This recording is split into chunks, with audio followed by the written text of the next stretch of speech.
చిరంజీవి చిచ్చర పిడుగు ఆయన ముఖ్యమంత్రి కాకముందే, పార్టీ అధ్యక్షుడు కాకముందే కాంగ్రెస్లో మాతో మాట్లాడినటువంటి రేవంత్ రెడ్డి గారు మాదిగలకు చాలా అన్యాయం జరిగిందని అన్నాడు. ఆయన కాదు, కాంగ్రెస్లో ఉన్న పెద్ద మనుషులలో బారాన మంది ఒప్పుకుంటారు, కొందరు మాత్రమే కాకపోవచ్చు, బీసీలైనా ఓసీలైనా. సబ్బండ వర్ణాలు ప్రతి గ్రామంలో మాదిగలను దీవిస్తారు, మాదిగల యొక్క ఆశీర్వాదం తీసుకుంటారు. మాదిగలు కన్న కష్టం చేసి చెమట చుక్కలు రాల్సేవారు, చెంచగిరిలు చేసి బతకలేదు. గుమ్ములు రాసుల దగ్గర ఉంచితే కనీసం 1 కిలో కూడా దొంగతనం చేయనటువంటి ఒక నీతి నిజాయితీ మానవత విలువలు కలిగినటువంటి వాడు మాదిగ. కాబట్టి పొలాల దగ్గర కూడా మమ్మల్ని నమ్ముకున్నారు. మా మొఖాలు చూసి బయటికి వెళ్తారు, పనులు అవుతాయని. పెద్ద చరిత్ర. సంత్ రవిదాస్, బాబు జగ్జీవన్ రామ్, వీళ్ళందరూ కూడా ఆదర్శమని మనవి చేసుకుంటూ, మీకు నేను అందరు అడుగరు, నా పిల్లలు ఏమంటున్నారు తెలుసా? ఇది సింహగర్జన కాదు, ఇది పిల్లి గర్జన అంటున్నారు. నిన్న ఒక మీటింగ్ జరిగింది, ఇది పిల్లి గర్జన అంటున్నారు. మేము పెంచిన కుక్కలం, చెప్పినట్టు వింటాం, యజమాని చెప్పినట్టు వింటాం, మేము పెంచిన కుక్కలం అంటున్నారు. కానీ ఊర కుక్కలు ఎవరైనా అనాలి అని ప్రశ్నించారు వాళ్ళు. ఊరకొక్కొక్క దశ దిశ నిర్మాణం ఏముండదు, ఎక్కడంటే అక్కడ వాటి కరుస్తూనే ఉంటుంది. మేము పెంచినటువంటి కుక్కలం అంటున్నారు మాదిగలు, మేము కాకులం అంటున్నారు, ఉన్నదాన్ని పంచుకొని తిందామంటున్నారు. దీనికి మీ జవాబు ఏందని నేను అడుగుతున్నా. నేను 72 ఏళ్ళ ఒక పెద్ద మనిషిగా ప్రశ్నించడం లేదు. కలిసిపోదామని, మన పాళ్ళు మనం పంచుకొని రాజ్యాధికార దిశలోపట నేను కలిసిపోదామని మిమ్మల్ని రిక్వెస్ట్ చేస్తున్నా. అదే సమయంలో డిమాండ్ కూడా చేస్తున్నాం. ఇంకా భరించే శక్తి మాకు లేదు. గత 50 ఏళ్ళుగా భరించాం. నేను అన్ని సంఘాల్లో పనిచేసినటువంటి వాడిగా, మధ్యవర్తిగా. జేబీరాజును అడగండి. నిజమైన మొగోడంటే డాక్టర్ నాగన్న, చనిపోయిన ఎస్సీ వెల్ఫేర్ అసోసియేషన్ ప్రెసిడెంట్. దండారో వచ్చినప్పుడు ఆయన, నీవేం అందరికీ మధ్యవర్తిగా పనిచేయాలి వెల్ఫేర్ అసోసియేషన్లు అంటే, లేదు నేను మాలలకి సాయం చేస్తాను. ఆయన కులోద్ధారకుడు. నేను మాదిగ ఉద్ధారకుడిని. జేబీరాజు అట్లా కాదు. మేము అనిపించాం. కానీ పుణ్యమూర్తులైనటువంటి గద్దరన్న, కత్తి పద్మరావు అన్న, జస్టిస్ పున్నయ్య గారు, కేజీ సత్యమూర్తి గారు, తిరుపతి గారు, సూర్యనారాయణమూర్తి, వీళ్ళందరూ కూడా నిజంగానే వాళ్ళకి పంచి వాళ్ళే ఇది అధర్మం అని చెప్పి గళమెత్తి గర్జిస్తే వాళ్ళని మీరు ఏం చేశారు? మీ మీటింగ్లకు పిలవలే, వాళ్ళని గౌరవించలే, వాళ్ళని ప్రేమించలే. డాక్టర్ బోయి భీమన్న, ఇట్లాంటి వాళ్ళని మీరు దూరం పెట్టారే. ఇంకా ఇంతకన్నా మానవత విలువలు కలిగినటువంటి వాళ్ళ మాలలో ఎవరున్నారో చెప్పండి. జబ్బలు జరుసుకోవద్దు. మనమంతా జబ్బలు సరుసుకోకు జనం నవ్వుతున్నదిరా, చెట్టు పేరు చెప్పి కాయలు అమ్ముకునే దళితుడా అని చెప్పి అవతలి వాళ్ళు మనల్ని ప్రశ్నిస్తున్నారు. అగ్రవర్ణులది తప్పెట్లవురా, మీ అనైక్యతే వారి కల్పతరువురా, ఎస్సీ ఎస్టీ బీసీల్లో సమైక్యతే లేదురా, లేకుంటే దండుగానే దండోర వెయ్యరా అని నేను రాసినటువంటి కవిత. మాలంటే తెలియరా, హారము అంటే పూలహారం. నేను రాసిన ఆ పాటకి స్పందించినటువంటి, చలించినటువంటి డాక్టర్ బోయి భీమన్న గారు తన ట్రస్ట్లో సభ్యుడిగా చేసుకుంటా అన్నాడు, వెళ్ళిపోయినాడు. రావూరి భరద్వాజ్ గారు జ్ఞానపీఠ్ నన్ను మానసపుత్రుడిగా ఆశీర్వదించినాడు.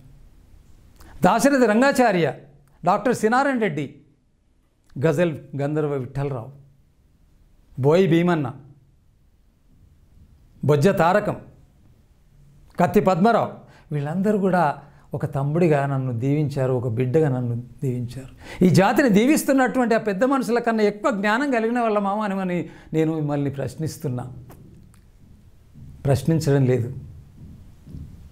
మనకు జ్ఞానోదయం కావాలని, అగ్రవర్ణులను బీసీలను ఎదుర్కోవాలని మీరు ఏదైతే లోలోన మాట్లాడతారో అది బహిరంగంగా చెప్తున్నాను. మన అడ్డుగోడలు తొలగించుకోవాలంటే సుప్రీంకోర్టు ఇచ్చినటువంటి జడ్జిమెంట్ ఏదైతే ఉన్నదో దాన్ని మొట్టమొదటిగా భారతదేశ చరిత్రలోనే 29 రాష్ట్రాల్లో నేటి ముఖ్యమంత్రి చిరంజీవి గౌరవనీయులు రేవంత్ రెడ్డి గారు అమలు చేస్తానంటే ఆయనకన్ని అడ్డంకులు కల్పిస్తున్నారే మీరు. ఎందుకు తెలుసా మీరు చేస్తుంది? మా మాదిగల దగ్గర ఏ మినిస్టర్ అయినా, ఏ ఎమ్మెల్యే అయినా, ఎంపీ అయినా కూడా ఎన్ని కోట్ల రూపాయలు ఎవరి దగ్గర ఉన్నాయో చెప్పండి. అందువల్లనే ఉంటుంది, పోతే పోతుంది. నేను నాయకత్వం వహిస్తాను. చెన్నై లాంటి వాళ్ళకి పివి రావు స్థాపించినటువంటి మాలమానుడు, అందులో ఉన్నటువంటి శ్రీనివాస్ మొదలగు వాళ్ళందరి యొక్క వాళ్ళు ఎదుగుదలను పక్కకు పెట్టేసి నేనే నాయకునని చెప్పి వివేక్ గారు మీరు ముందుకు రావడం న్యాయమా, ధర్మమా? మీ నాయన యునైటెడ్ ఫ్రంట్ పెట్టాడు, అందులో మేము పనిచేసినాము. మీ నాయన ఎలక్షన్లో నేను పనిచేసినా, 30 ఏళ్ళు శిష్యుడిగా ఉన్న షాయర్ అనేవాడు నన్ను. వైఎస్ రాజశేఖర రెడ్డి గారు మహాకవి అనేది.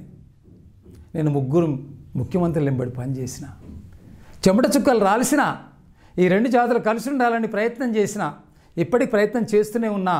ఈ దానికి మీరు అడ్డు రాకూడదని విజ్ఞప్తి చేసుకుంటున్నా. తెరచాటున మీరు చేసేదంతా కూడా కాంగ్రెస్ పార్టీలో వండుకుంటూ, పార్టీలు మారినటువంటి వాళ్ళు పార్టీలకు వచ్చేసేసి పార్టీలో ఉన్న సీనియర్స్లు కొందరిని మీరు ప్రభావితం చేయడానికి ప్రయత్నం చేస్తున్నారు, ఓసీలని. అది జరగని పనిని మనం చేస్తున్నాం. మీకు ముఖ్యమంత్రి గారిని ప్రభావితం చేయడం మీ తరం కాదని చెప్తున్నాను.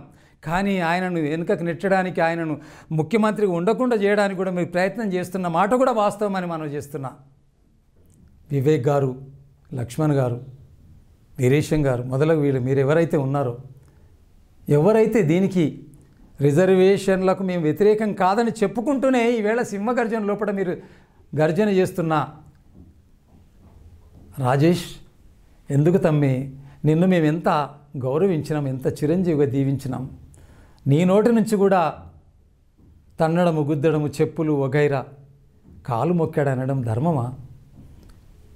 మందకృష్ణ వేరు కాదు, మేము వేరు కాదు.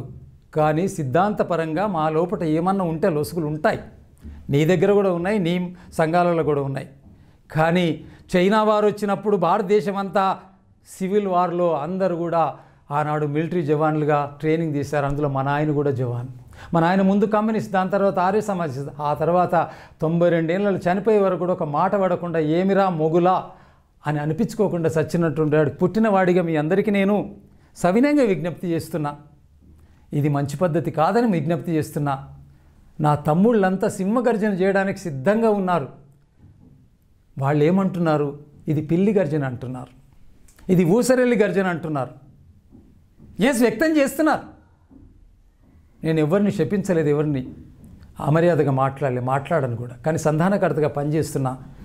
మీరందరూ ఒకటి కావాలని, ఈ సింహగర్జన తర్వాత సుప్రీంకోర్టు ఇచ్చినటువంటి తీర్పు, చిరంజీవి గౌరవనీయులు సమర్థవంతంగా పాలన చేస్తున్నటువంటి, ఒక ప్రక్షాళన దిశగా పయనిస్తున్నటువంటి ముఖ్యమంత్రి గారికి, బట్టి విక్రమార్క గారికి, ఉప ముఖ్యమంత్రి గారికి, రాజనరసింహ గారికి, తత్సంబంధిత మంత్రులందరికీ కూడా మరి సహకారం ఇచ్చి ఈ యొక్క విఘ్నం లేకుండగా అంబేద్కర్ సిద్ధాంతానికి తూట్లు పొడవకుండా ఇప్పటికే మీరు తూట్లు పొడిసిన వాళ్ళగా పరిగణించబడుతున్న ఈ సందర్భంలో యుద్ధానికైనా సిద్ధమని ఒక మనిషి అన్నాడు.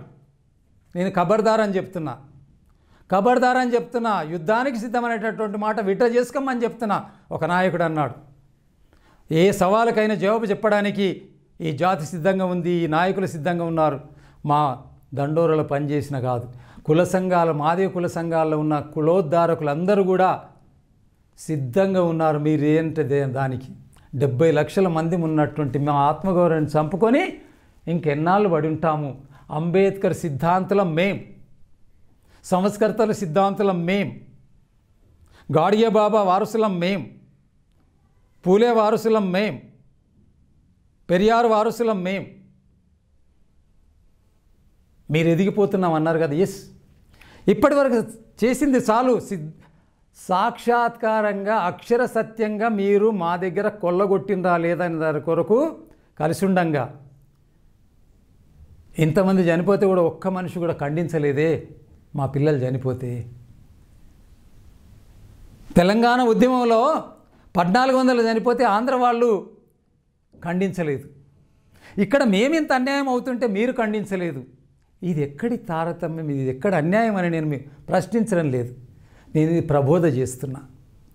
సంస్కర్తల సాక్షిగా, ప్రమాణంగా, మా అమ్మ నాన్న సాక్షిగా హృదయ ఆవిష్కరణ చేస్తూ స్వచ్ఛమైన మనసుతో నా ఆలోచనను మీకు అందిస్తున్న మాలల్లారా, మాల నాయకుల్లారా, కొందరు మాత్రమే గ్రామాలలో ఉన్న మాల నాయకులారా, మాదిగ నాయకులు మీరు కొట్లాడుకోవద్దు, రాజకీయ విభేదాలు తెచ్చుకోవద్దు, మీకు వచ్చే లాభం ఏమీ లేదు. మేము గ్రామాల్లో తిరగడానికి సిద్ధంగా ఉన్నాము. అనతి కాలం లోపట మేము కూడా ఒక గొప్ప బహిరంగ సభను ఏర్పాటు చేయడానికి సిద్ధం చేస్తాం. నిన్న మేము పెట్టినటువంటి దాంట్లో పంబళ్ళ వాళ్ళు వచ్చారు, మాలకు సంబంధించిన ఉపకులాలు వచ్చినాయి, మాదిగలకు సంబంధించిన ఉపకులాలు కనీసం 40 మంది వచ్చినారు.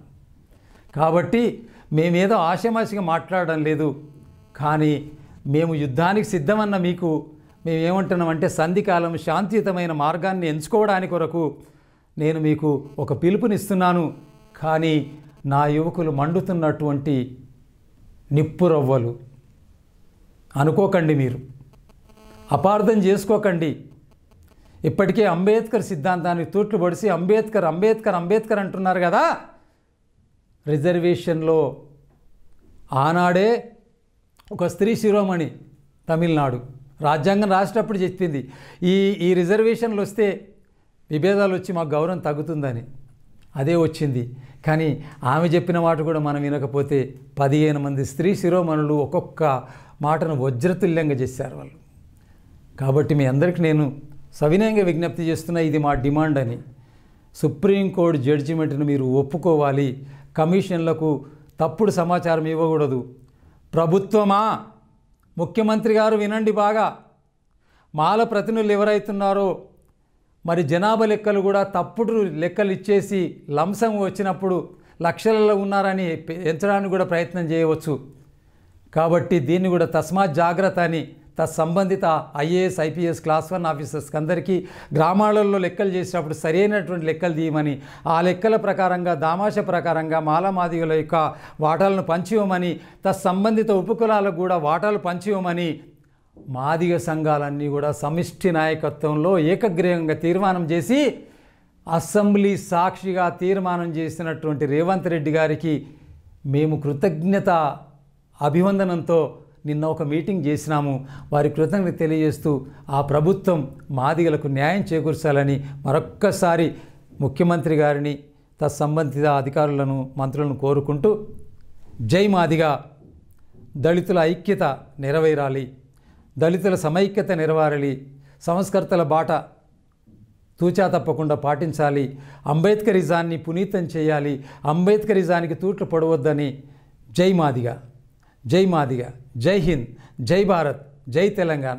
తెలంగాణ అమరవీరులకు, స్వాతంత్ర సమరయోధులకు జోహార్ జోహార్. మాదిగ అమరవీరులకు జోహార్, మాల అమరవీరులకు జోహార్ జోహార్.